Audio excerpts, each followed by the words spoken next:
Hey, this is Troy from Planet 76. We've got some really good Sixers-focused content coming your way today. Make sure you subscribe to the pod so you can be in the know when we release new content. Enjoy the show.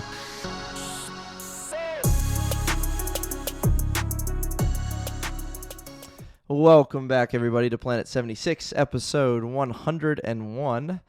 Today is July 16th, recording on Sunday night, and looking forward to a great episode today. Today we're going to talk about just the latest in the Sixers world. Relatively quiet last week and a half. We'll give the latest on the James Harden saga that's developing.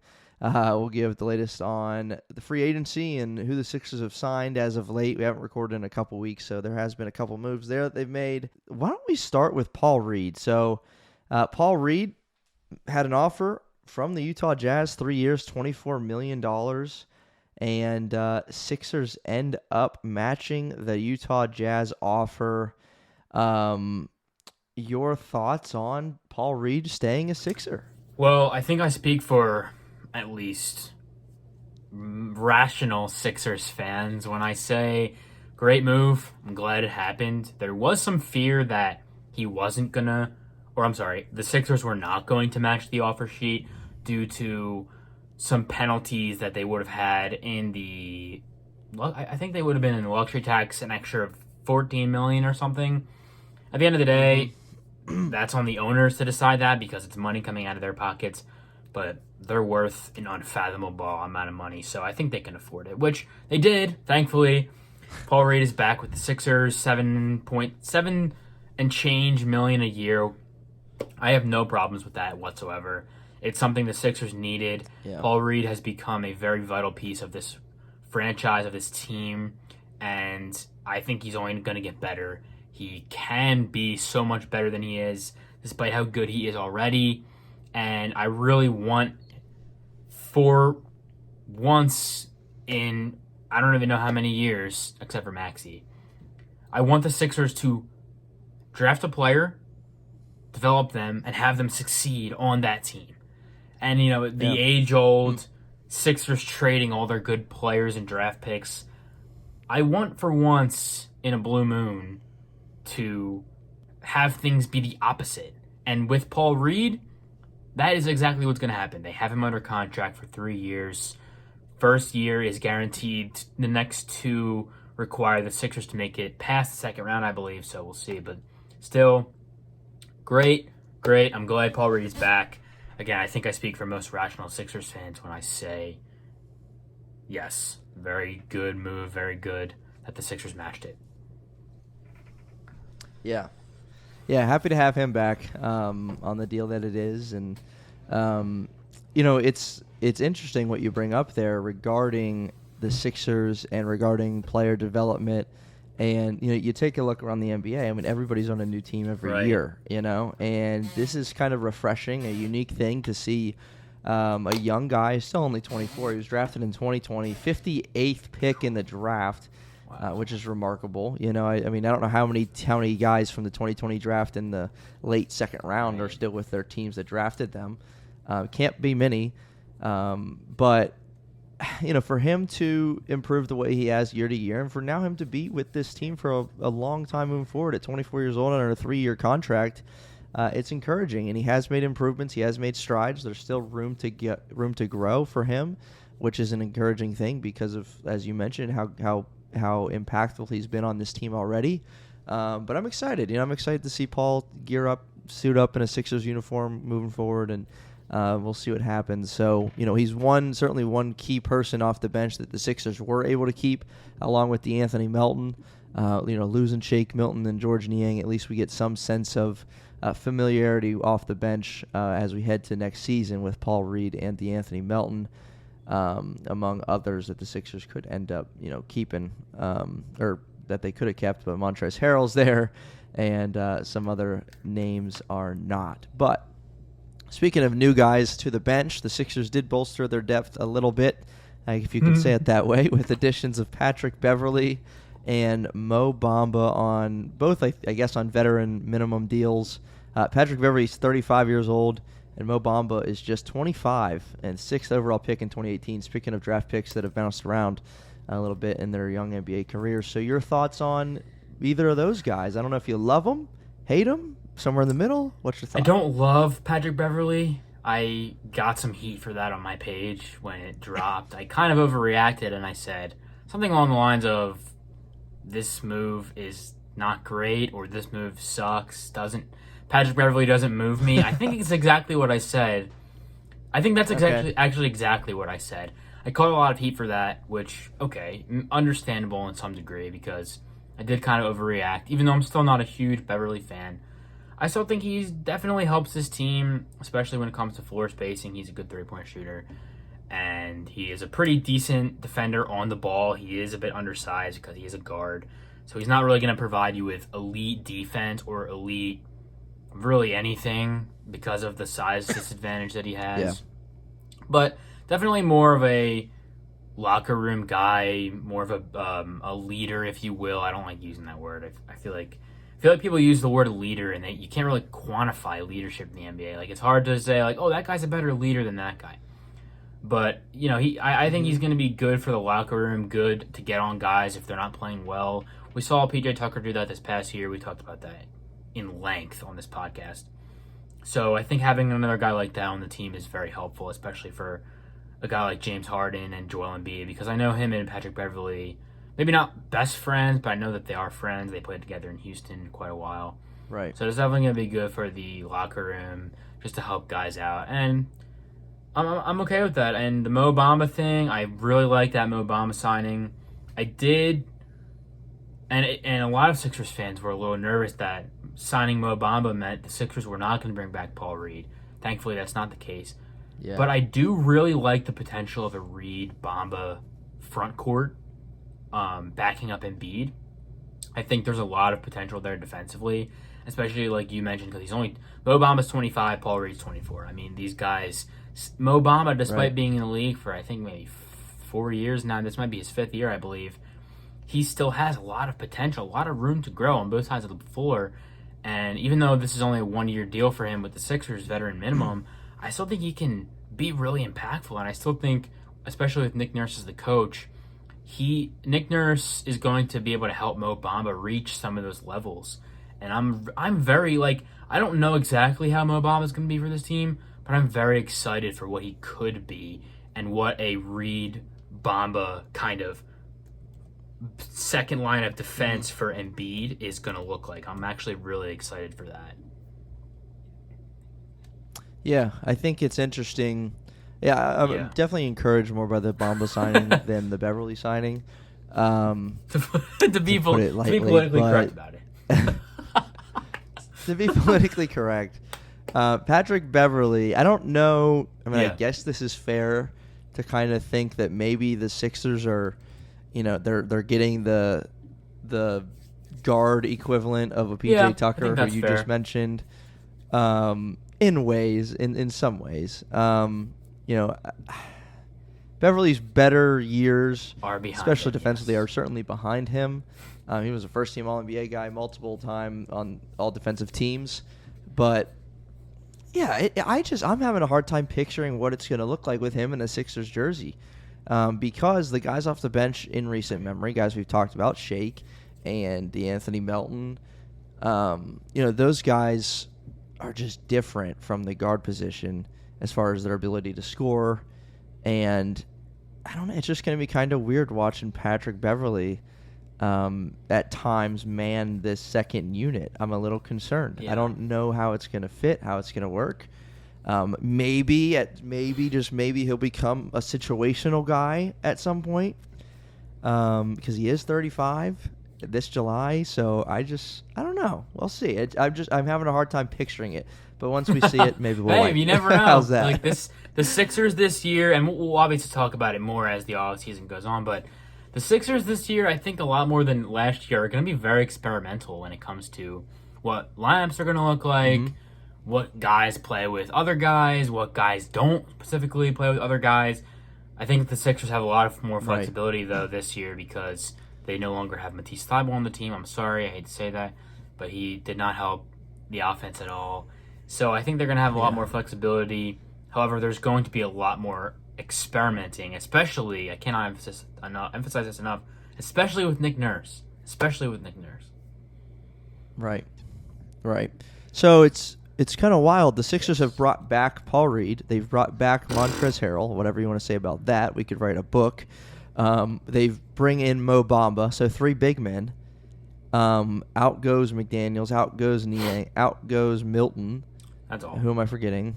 Those are the 3 big ones. And then in comes Patrick Beverley. So 3 bigs and 1 guard in and some wing players out. So, like, they don't have a 3 or a 4 off the bench right now, right? Basically. Actually, they have House there as to who's going to back up. I know he's not. Yeah, Daniel he's House. Obviously not a fan favorite, but still, I like House. Right. But that's the only guy they have, though. They have literally nobody else. Yeah. So something's got to give. At some point, they got to get someone else in there. But it's wild because Montrezl Harrell now. It's like he was the first one brought back. As far as the bigs are brought in, and now it's like, okay, how is he going to see the floor? And that's okay with us, I guess, if he doesn't. But like, why is he here? Do? If you bring in Mo Bamba and Paul Reed, what's he doing here? So we'll see how that shakes out. I don't know. Who knows? Maybe that was a signing I was extremely excited about last year. It didn't pan out. I think we were both pretty excited for about another day. That. Yeah. So anyway, the latest on James Harden. Pretty quiet, I think, in James Harden land. There's been a growing, I guess, amount of people saying, yeah, it's reasonable that James Harden could suit up with the Sixers on opening day of the following season. Basically meaning the Sixers are gonna run it back in a sense as far as their core guys, and then we talked about some of the role players they've added. But anything to say there? What's your thoughts on? Do they run it back? Are we going to see a James Harden fat suit because he wants to leave so bad? Like, what do you think? If you could think through, like, if you could read James Harden's mind, if he stays, what do you think his attitude is going to be? Is it going to be the negative kind we saw in Brooklyn? I hope that it's not that. I don't know. I'd like to think no, because with Brooklyn, I feel like things ended on worse terms than they are right now. I think James Harden. Now, there was something that came out that said he's not demanding a trade. He would just very much like to leave. So you can dance around and try and figure out like how much worse or how much better it really is that he would like to leave as opposed to he's demanding to leave. You can dance around and try and figure out how much better it is that he's saying that. But at the end of the day, it's like I still think there's a slight difference because in Brooklyn, he really wanted to leave. He was, whatever. He was bringing out the fat suit, whatever you want to say. And not that not that I wouldn't expect him or see him doing that with the Sixers, but I just feel like things aren't as bad of terms, if that's the right way to say it. I still think like the relationship with Daryl is still there. He didn't have that in Brooklyn. The relationship with Embiid is still there. Sure, he might have had it with Durant and Irving, but I just feel like not as much especially because of what Embiid said about Harden as of late. I just feel like Harden is more immersed in the culture here with the Sixers, especially mentoring Maxey, especially with Tucker, especially with I mean, I'm trying to think about even Tobias, I'm sure. Like, I can't imagine Harden is like, I hate this team. I want everybody to get traded. I can't imagine it's that. But at the end of the day, I'm not sure. Yeah, and it was encouraging to see all of them at the Michael Rubin White party, having a good time. And a lot of Sixers fans were like, oh funny, no, they're running it back. I can't believe this. But at the end of the day, it's like, if Harden wants to come back, I could talk about this for an hour. If Harden wants to come back, they almost made the conference finals. And yeah, the bench got slightly worse, but they also got an infinitely better coach in the offseason who can probably make do with poorer roster construction than Glenn could have, which Glenn couldn't do at all, really. And I don't know if I fully blame him, but still, like, if James Harden wants to come back, let's run it back. I don't care. I don't think it's as bad as Sixers fans make it out to be, because Sixers fans make everything out to be like the apocalypse. Sixers fans make everything out to be like the world is ending, this team is never going to be good again, we're all doomed. And everybody in the offseason saying, if this doesn't happen, I'm going to go somewhere else. If this doesn't happen, I'm going to be a fan of another team. And you know what happens? Right. Guess what happens? They stay. They stay every single time. They stay Sixers fans. And I laugh. So you can cry and complain all you want, but at the end of the day, if Harden wants to come back, I don't see a problem with it. I don't. Yeah, I agree. I think Sixers fans, a lot like fans of every other team in the NBA, have just grown accustomed to, one and done years in a sense of, it didn't work this year. Blow it up. Let's trade everybody. It's just scrap everything, blow it up. Have 3 new stars come in, and then it doesn't work, and then have two new guys come in, trade a star for a load of picks, and it's just there's not a bad thing in keeping James Harden on this team, especially given what we know about the possible return, and what that could look like. Damian Lillard, who I have a bone to pick with a little bit. Okay. I'm going to be honest with you. He preaches all this loyalty over the last X amount of years in Portland, and now he requests a trade, which is one thing. But if it's true that he only wants to play in Miami, dude, like all that loyalty stuff over the last 10 years, I'm done with. Like that's just not it. Like you're not a free agent. You play for a team, a city, a franchise. If you want to leave, okay, but you can't demand where you go and threaten to not play if you're not on this team. Like, it's not how it works. Right. You're not a free agent. So I'm having a little bit of an issue with that, playing the loyalty card and then just like, nope, I want to play here for this and for that. Like, kind of weird. Anyway, that's off subject. But James Harden, we'll see what happens. If he's back, again, we touched on it, it would be nice to see the Sixers make a couple moves to bolster that bench a little bit. Some people are upset with Daryl Morey. I know you're overall a big Daryl Morey supporter. Sixers have been limited by cap space and what they can do in this offseason. They've obviously been limited by the James Harden situation, monitoring that in-house. What's your thoughts on Morey and how this offseason has gone? I know we're not super crazy and thrilled with the signings, but they're doing what they can do. And I think you would agree with me. I think if Harden does stay, the next big thing to do is to get some wings, get guys that can shoot off the bench and bolster that bench a little bit. And there's certainly guys that can do that. So your thoughts on Daryl and this offseason? I'm going to start with an analogy. What would you do if you had to eat dinner, but you didn't have a lot of money?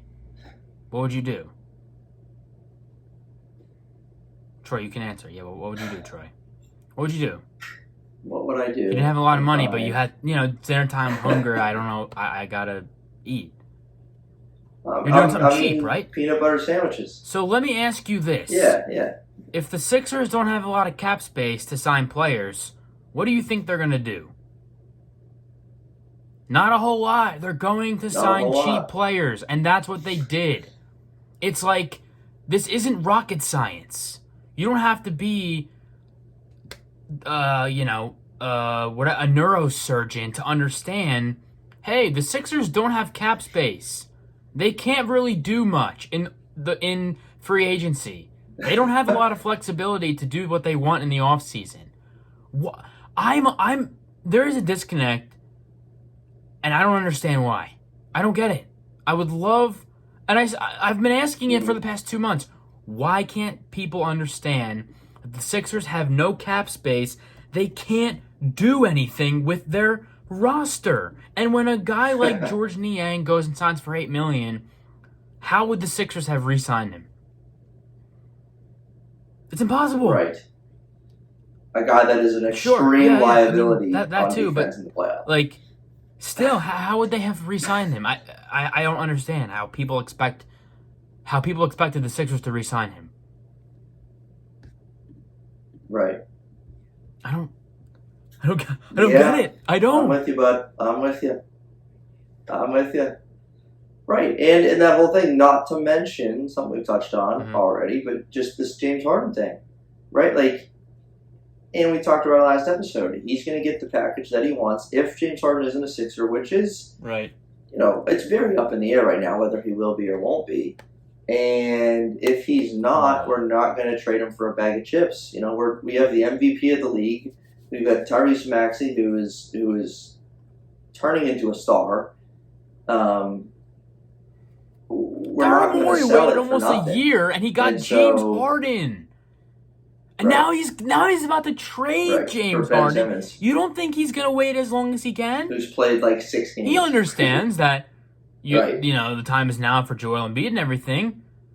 People really don't think Daryl knows that. People really don't think Daryl Morey knows I have a generational superstar. I need to build around him. People think he's just dumb. Like, otherwise he would have traded Simmons for a bag of chips because he didn't care. He cares so much.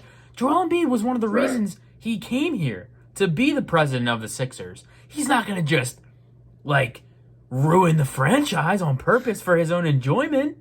He understands, but he's also going to do what he feels is best to trade Harden. If he's going to do it, he's going to get what he can. Yep. All right. I love it. I like that we gave you that platform to defend your guy. And it was good. So,